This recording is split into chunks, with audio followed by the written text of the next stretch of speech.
श्री श्री राधा दामोदर भगवान की जय। बड़ा सौभाग्य हमारा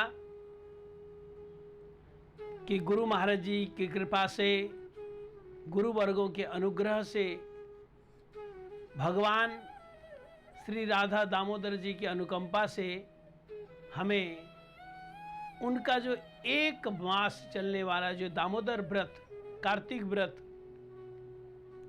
ये पालन करने का सौभाग्य मिल रहा है। हमारे हरि भक्ति विलास में कार्तिक व्रत की बड़ी महिमा लिखी है। ये कार्तिक व्रत ठीक तरह से पालन करने से राधा जी की कृपा अपने आप आ जाती है। राधा जी को बड़ी प्रसन्नता होती है जब कोई व्यक्ति इस कार्तिक व्रत को करता है। यह व्रत बहुत मुश्किल नहीं है, लेकिन इसका फायदा बहुत ज्यादा है। बहुत मुश्किल इसलिए नहीं है कि इसमें कोई ऐसा नियम नहीं है कि आपने सारा दिन कुछ नहीं खाना, या एक टाइम खाना है, या सिर्फ पानी पानी पीना है, या सिर्फ फल ही फल खाना है। इसमें ऐसा कोई नियम नहीं है। इसमें मुख्य नियम है कि आपने अपनी दिनचर्या का अधिक से अधिक समय भगवान श्री राधा दामोदर जी की सेवा में डिवोट करना है। भगवान श्री राधा दामोदर जी की विभिन्न लीलाओं का स्मरण करना है, उनका मतलब कीर्तन करना है, आपने उसको बोलना है। यह मुख्य नियम है। बाकी इस व्रत को नियम सेवा व्रत भी कहते हैं, यानी कि हमको एक नियम से अपनी जिंदगी को ढालना है। मुख्य नियम क्या है? क्योंकि ये दामोदर महीना है, इसलिए दामोदर अष्टकम का रोज आपने कीर्तन करना होगा। जैसे हमारे गुरु महाराज जी हिज डिवाइन के शिला भक्ति वल्लभ तीर्थ गोस्वामी महाराज जी किया करते थे, परम गुरु जी किया करते थे, प्रभुपाद जी किया करते थे। दामोदर अष्टकम का एक महीना रोज जो है सुबह के टाइम करें तो बहुत अच्छा है, नहीं तो जब आपको समय मिले तब करें। दूसरी बात,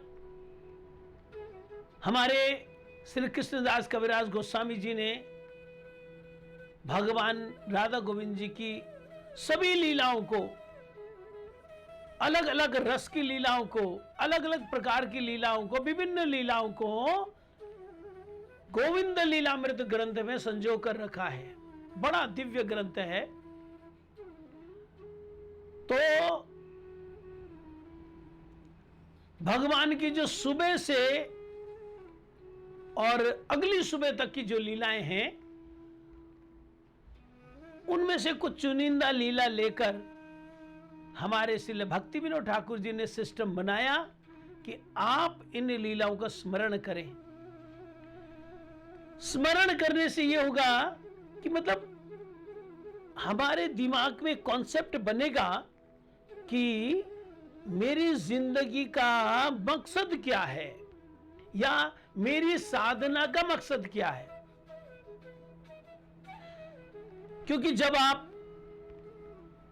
इस कार्तिक व्रत में भगवान की सुबह की, दोपहर की, शाम की, रात की विभिन्न लीलाओं को गाएंगे, सोचेंगे, पढ़ेंगे, तो इसका दिमाग में बहुत असर होता है। जो बातें हम सुनते हैं, जो बातें हम पढ़ते हैं, जो बातें हम बोलते हैं, चर्चा करते हैं, वो बातें हमारे दिमाग में, दिल में घर कर जाती हैं। जब हम दुनिया की तमाम बातों को बोलते रहेंगे, सुनते रहेंगे, तो दुनिया की बातें घर करेंगी, और उसी में से दुनियावी कोई मकसद, एक मकसद या कई मकसद हमारी जिंदगी के बन जाएंगे। परंतु जब हम इस महीने में जो हमारे आचार्यों ने सिस्टम बनाया कि भगवान की विभिन्न लीलाओं को स्मरण कीर्तन करें, तो हमारे दिल में कोई बात आएगी कि मैं भी अपनी जिंदगी में ऐसी सेवा करूंगा जैसे भगवान के सखा लोग कर रहे हैं, या माता यशोदा कर रही है, या नंद महाराज जी कर रहे हैं, या गोपियां कर रही हैं। एक हमारी जिंदगी का एक मकसद हमको मिल जाता है कार्तिक व्रत करने, सीरियसली करने से, या हम यूं कहें कि निष्कपट रूप से करने से। जब हम कार्तिक व्रत को निष्कपटता पूर्वक करेंगे तो हमको हमारी जिंदगी का मकसद मिलेगा, हमारी साधना का क्या लक्ष्य है वो हमको स्पष्ट रूप से पता लगेगा। देखो ना, साधना करते रहो करते रहो करते रहो, मकसद ही नहीं पता, तो फिर वो साधना भटकने के बहुत चांस होते हैं। Guru Maharaj his divine grace Srila भक्ति वल्लभ तीर्थ गोसाई महाराज जी अक्सर अपने प्रवचन में कहते हैं, लक्ष्य जितना मजबूत होगा साधना उतनी अच्छी होगी। लक्ष्य अगर मजबूत नहीं तो साधना भी ढीली ढाली हो जाती है। अब एक स्टूडेंट ने सोच लिया कि अबव 90% मैंने मार्क्स लेके आने, 95% से ज्यादा मैंने नंबर लेके आने, तो वो उसका पढ़ाई करने का ढंग भी बदल जाएगा। वो अपने आप ही दिन भर में 10 घंटा 12 घंटे ऐसे पढ़ेगा वो। लेकिन जब वो कहे चलो किसी तरह से अगली क्लास में चले जाना है, तो वो फिर कभी पढ़ेगा कभी नहीं पढ़ेगा, सिलेबस में से कुछ उसको याद होगा, कहीं कुछ याद नहीं होगा। तो हिज डिवाइन ग्रेस श्रील भक्ति वल्लभ तीर्थ गोसाई महाराज जी कहते हैं, लक्ष्य जितना मजबूत होगा साधना उतनी बढ़िया होगी।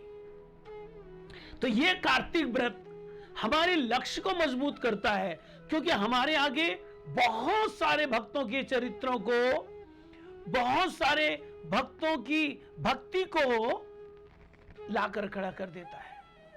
गायें क्या सेवा करती हैं कृष्ण की, या कृष्ण गायों को किस तरह से प्यार करते हैं, बछड़े क्या कृष्ण की सेवा करते हैं, या भगवान कृष्ण उन बछड़ों को कैसा स्नेह देते हैं। यहां तक कि जो वृंदावन के ब्रजमंडल के जो वृक्ष हैं, क्या बात है, वो कोई ऐसे दुनियावी वृक्ष नहीं है। अगर भगवान कृष्ण एक आम को खाना चाहे तो आम का टहना झुक कर अपने आम को कृष्ण के पास ले आता है, मेरी सेवा ग्रहण करें। ठीक उसी तरह से जैसे सेवक सेव्य ने चाह मैं पानी पीना चाहता हूं, वो एकदम ट्रे में ग्लास उनके सामने लेकर आ जाता है और ग्लास को ऐसी जगह पर रखता है जहां से वो सेव्य है, जो मालिक है, वो जो प्रभु हैं, वो ग्लास को उठा सके। ग्लास को बहुत ऊंचा बहुत नीचा नहीं रखता, ऐसी जगह पर रखता है जहां से उठा ले। इसी तरह से जो वृंदावन के वृक्ष हैं वो अपने फलों को सामने लेकर आ जाते। ये जब लीलाएं हम पढ़ेंगे सुनेंगे, हमारे मन में आएगा, हे भगवान ऐसा वृक्ष ही बना दो हमको वृंदावन का।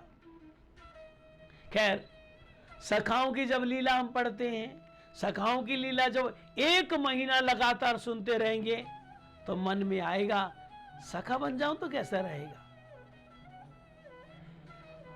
नंद महाराज यशोदा जी की लीलाएं जब पढ़ेंगे हम, नंद महाराज यशोदा की 1 महीना लीला सुनेंगे कि किस तरह से माता यशोदा अपने लाला को खिलाती है, नहलाती है, दुलाती है, पुचकारती है, उसको लोरी सुनाती है, उसको अलग अलग स्टोरीज सुनाती हैं, और उनकी लीलाओं को सुनकर, उनकी स्टोरीज को सुनकर, माता से कहानियां सुनकर कैसा अच्छा रिस्पॉन्स देते हैं भगवान कृष्ण, वो सुनकर ऐसे मन में आएगा, क्या ऐसा हो सकता है कि मुझे माता यशोदा की तरह कोई सेवा का मौका मिले, मैं भी कृष्ण को, गोपाल जी को नहलाऊं, दुलाऊं, विभिन्न प्रकार की सेवा करूं। हमारे रूप गोसाई पाद कहते इन लीलाओं को पढ़ते पढ़ते, इन लीलाओं को सुनते सुनते अगर कभी मन में ऐसा आ जाए, क्या मेरे साथ भी ऐसा होगा, क्या कृष्ण मेरे साथ भी ऐसे लीला करेंगे, तो कहते हैं रूप गोस्वामी पाद, जन्म कोटि सुकृति न लभ्यते, करोड़ों जन्म की जो आपकी साधना है, करोड़ों जन्म की आपके जो पुण्य हैं, करोड़ों जन्म की जो आपकी सुकृतियां हैं, आपको भक्ति में उतना आगे नहीं ले जा सकती है जैसे ये चाह लेके जाएगी, जैसे लोभ लेकर जाएगा।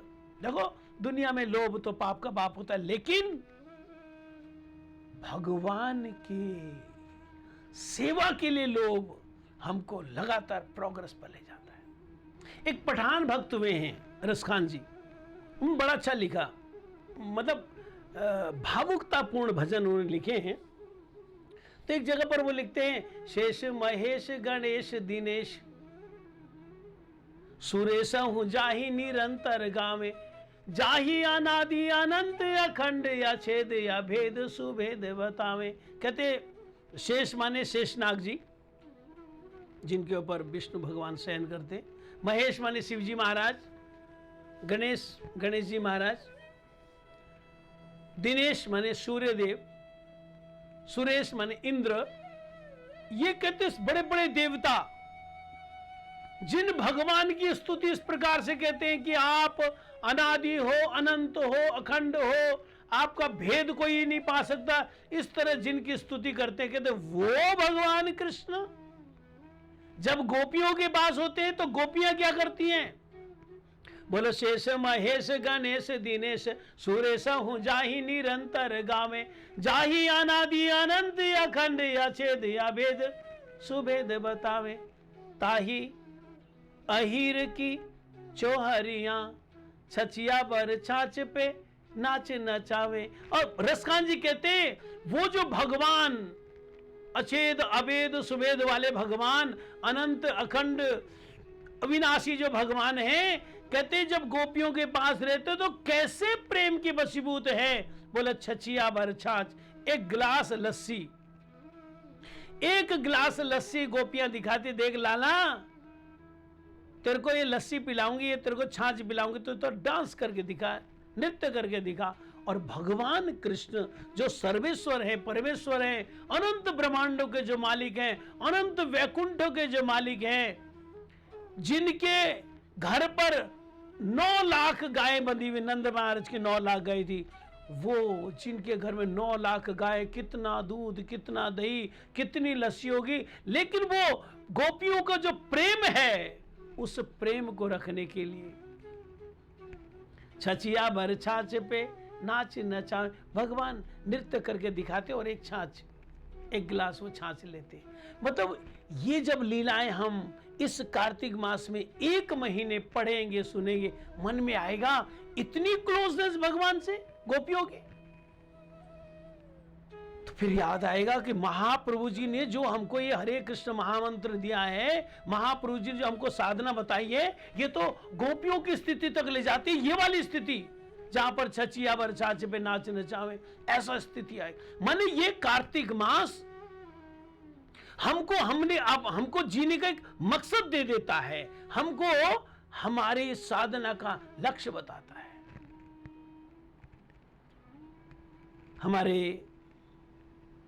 पूर्वाचार्य श्रील भक्ति विनोद ठाकुर, जिनको भगवान श्री कृष्ण ने स्पेशली इस जगत में भेजा गोलोक धाम से, कि जो भक्ति, शुद्ध भक्ति लुप्त सी हो रही है, तुम उसको पुनः प्रकाशित करो। ये जो भक्ति गंगा जो लुप्त हो रही है, इसको गंगा को प्रकाशित करो। इसलिए हमारे भक्ति ठाकुर को शुद्ध भक्ति गंगा का भगीरथ भी कहा जाता है। उन्होंने सिस्टम बना के हमको दिया कि भगवान की लीलाओं का स्मरण चैतन्य महाप्रभु के शिक्षाष्टक के साथ करना है। जैसे प्रथम याम कीर्तन प्रातः काल मंगल आरती से पहले लगभग 4:30-5 बजे जब किया जाता है, उसके साथ पहला शिक्षाष्टक का श्लोक याद किया जाता है, उसकी अर्थ, उसकी व्याख्या स्मरण की जाती है।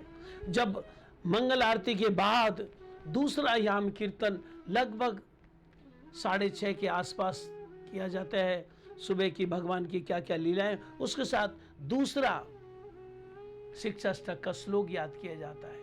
इसी तरह भगवान जब गोचारण को जाते हैं, गैया बछड़ाओं को लेकर जाते हैं, तीसरा याम कीर्तन जब होता है, तो तीसरे याम कीर्तन में चैतन्य महाप्रभु का शिक्षाष्टक का तीसरा श्लोक, कि अगर शुद्ध रूप से हरि नाम करना है तो क्या क्या क्वालिटीज आपके अंदर होनी चाहिए, क्वालिफिकेशन क्या है उस साधक की जो शुद्ध हरि नाम करता है।